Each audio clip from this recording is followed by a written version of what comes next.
নমস্কার, জয় হিন্দ, বন্দে মাতরম। কেউ বলছে জয় বাংলা, কেউ বলছে জয় শ্রীরাম, কিন্তু সবাই চাই বাংলার জয় হোক। কিন্তু কে কতটা চায় সেটা তারা নিজেরাই জানে। আমাদের পশ্চিমবঙ্গে সব থেকে বেশি ঝামেলা ভোট পর্বে হয়। পরব বলা হয় ভোট পরব, কিন্তু সব থেকে বেশি এতেই ঝামেলা, এতেই জীবন যায়।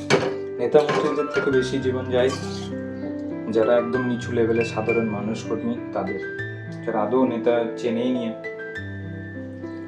উপরের লেভেল তো ছাড়ুন, তার এরিয়ার হয়তো নেতা মন্ত্রীরাও চেনে না, যে ভোটে দাঁড়িয়েছে, যাকে টিকিট পাওয়া বলে, যে কাউন্সিলর, যে মিনিস্টার, সেও জানে না যে সে সেই পার্টির লোক। তারা ঝামেলা করছে কেন? তারা ঝামেলা করছে কারণ তাদেরকে কোনো একটা দল উস্কানি দেয়, কোনো একটা প্রার্থী, কোনো একটা লোক তার উস্কানি পায়, সে তাকে আইডল মানে, সেই বেসিসে তার নিজের জীবনটাও যায়। তার নিজের জীবনটা যাওয়ার সাথে সাথে তার পরিবারের জীবনটাও চলে যায়। কি লাভ হয় এসব করে? তারা কি কখনো ভেবে দেখেছে? না, তাদের ভাবার সময়টাও তারা পায় না। তারা এতটাই এই ফ্লোতে থাকে যে তাদের দল জিতলে তারা আদৌ জানে না তার দল জিতবে কিনা, চাকরি পাবে কিনা। আর কিছু কিছু দল তো নিশ্চয়ই রয়েছে যারা জানে গুন্ডাগুর্দি না করলে তারা জিততে পারবে না। বাট এই দেখতে দেখতে পশ্চিমবঙ্গের ট্রেন্ড হয়ে গেছে, যে পার্টি আসুক, সিপিএম বলুন, এখন টিএমসি ছিল, এখন বিজেপি উঠছে, যে পার্টিরই দল বলুক, পশ্চিমবঙ্গে তো অনেক দল, জনতা উন্নয়ন পার্টি, আইএসএফ, এত পার্টি রয়েছে। সব পার্টির মধ্যে এখন মারবো স্বভাব চলে এসছে। কি লাভ আপনার এসব করে? যে পার্টি জিতুক, আপনি আছেন 5 বছর, কাজ করবেন না, মারপিট করবেন, সে তো 5 বছর পরে আবার যাবে।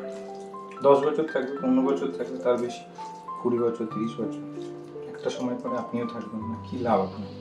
সেই হিংসে রাজনীতি করতে করতে তো আপনার ওখানে পর্যন্ত পৌঁছে। সব থেকে বেশি যে ঝামেলাটা হয় পশ্চিমবঙ্গে, ঝামেলা হয় ভোটে।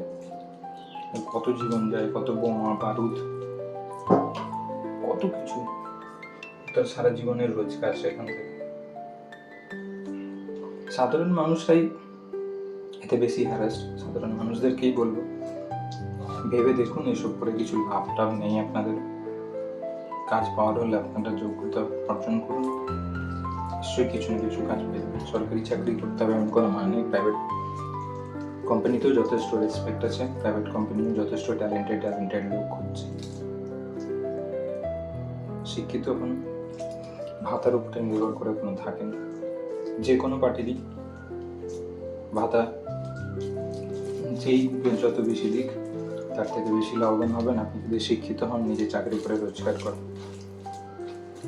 খালি মাথায় শয়তানের বুদ্ধি থাকে, সেই শয়তানের বুদ্ধি না করে কিছু ভালো দেশের উন্নতির কথা ভাবুন, পরিবারের মানুষের উন্নতির কথা ভাবুন, শান্তিপূর্ণ ভোট হতে দিন। সব সেই বার্তা বিচার করে ভাবুন ঝগড়া করার আগে। যাকে মারছেন এবং যারা মার খাচ্ছেন নিজেরা, তাদের কি লাভ এতে আপনার? দেশ উন্নত হোক, পশ্চিমবঙ্গ কেন সারা দুনিয়ার মানুষ পশ্চিমবঙ্গকে জানুক। বাংলা নিশ্চয়ই জয় হোক, কিন্তু জয় শ্রীরামের যেন কোনো আপত্তি না থাকে। ধন্যবাদ।